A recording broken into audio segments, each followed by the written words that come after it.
Basically ये cosmetic procedure है जो कि 3 से 6 हफ्ते से लेके आपको 3 माह तक परसिस्टेंस देता है, नेज़ल शेप चेंज कर देता है, तो आप इसे करवा सकते हैं।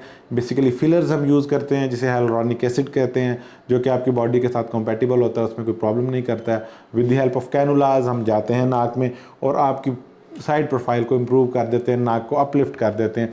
किसी को अगर लगता है कि उसका नाक बैठा हुआ है तो इसको ऊंचा किया जा सकता है। पहले ये प्रोसीजर जो है एक बड़े प्रोसीजर में किया जाता था जिसे हम राइनोप्लास्टी कहते थे, ठीक है जी।